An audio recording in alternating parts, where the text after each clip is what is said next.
بد نیست این روش برش زدن پیراهن ساحلی فری سایز رو هم امتحان کنی. روشی آسان با کمترین هدر رفته پارچه. درود، به کانال آموزشی ثریا نادری خوش اومدی.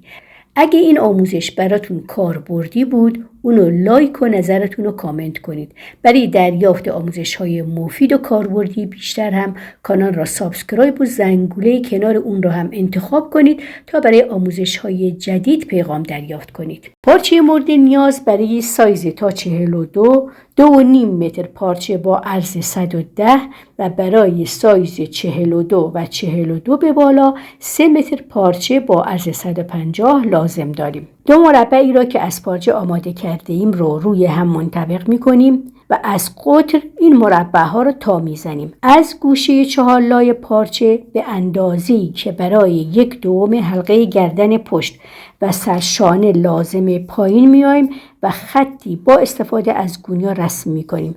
از این خط به اندازه بلندی سرشانه تا کمر پایین میایم و خطی موازی با خط سرشانه یا همون خط قبلی رسم میکنیم.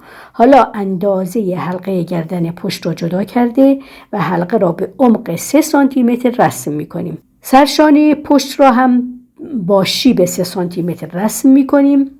از گوشه سرشانه به اندازه بلندی حلقه آستین پایین میایم و خطی موازی با اون رسم میکنیم که اندازه این خط باید 1/4 دور سینه به اضافه 1 یا 2 سانتی متر آزادی باشه. طرح حلقه آستین رو هم مشخص میکنیم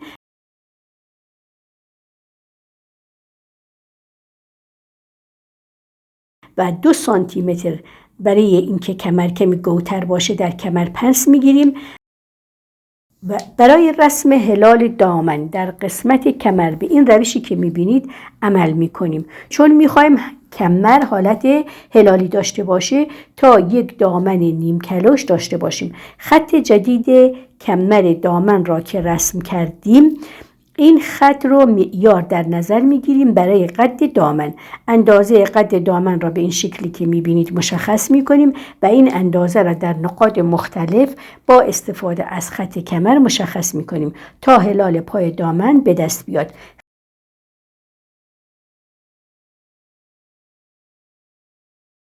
خط هلال پای دامن را هم رسم میکنیم.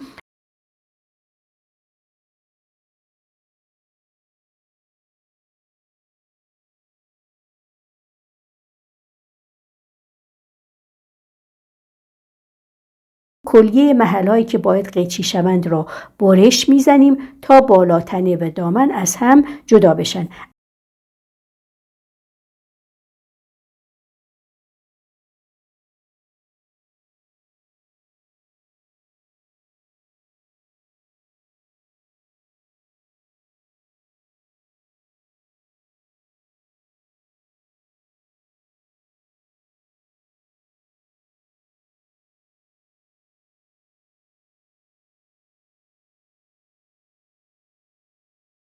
از باقی مانده پارچه در پایین دامن برای آستین به این شکلی که میبینید استفاده میکنیم.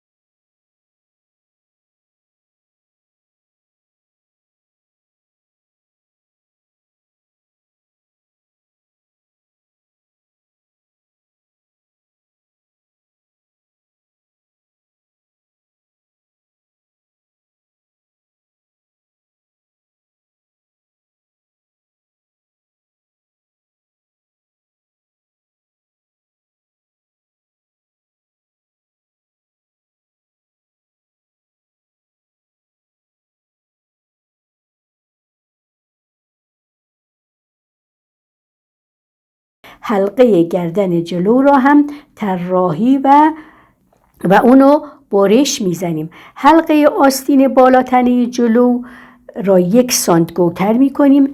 برای طبقه دوم پایین دامن هم پارچه مورد نیاز را آماده میکنیم.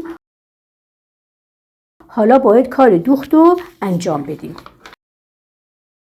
ابتدا سرشانه ها را میدوزیم.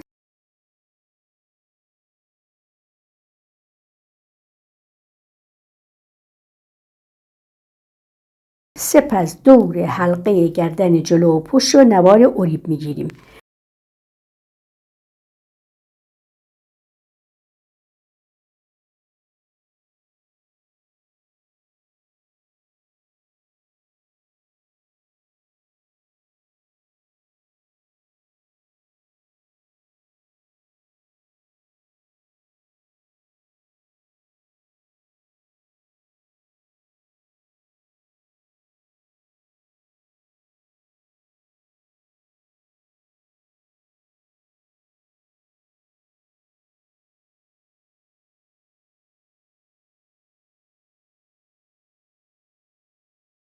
دوخت آستین به حلقه های آستین را هم انجام میدیم.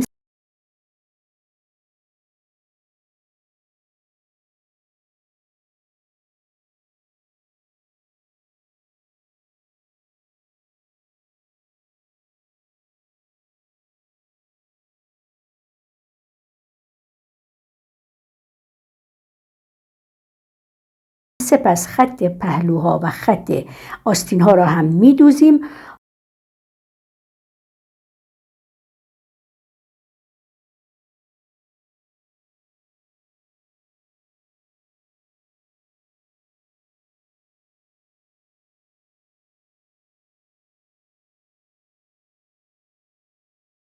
حالا باید کمر رو به بالاتنه‌ای که آماده کرده ایم دوخت بزنیم. ابتدا اون رو چین سوزنی میکنیم.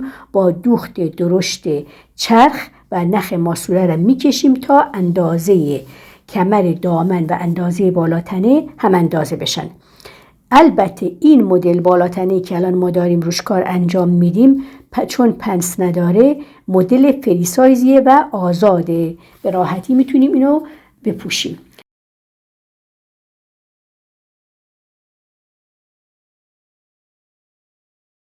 در نهایت کمر بالاتنه و دامن را روی هم منطبق میکنیم و دوخت اونم انجام میدیم.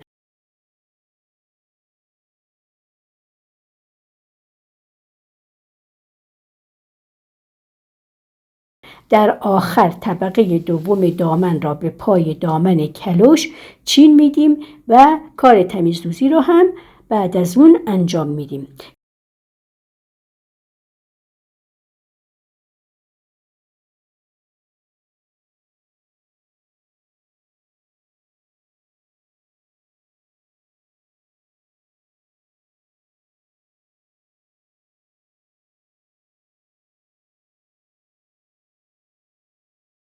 این هم لباس دوخته شده. اگه خوشتون اومد لایک و کامنت یادتون نره. کانال را سابسکرایب و زنگوله را هم انتخاب بکنید که در کانال براتون کلی آموزش خوب و مفید دارم.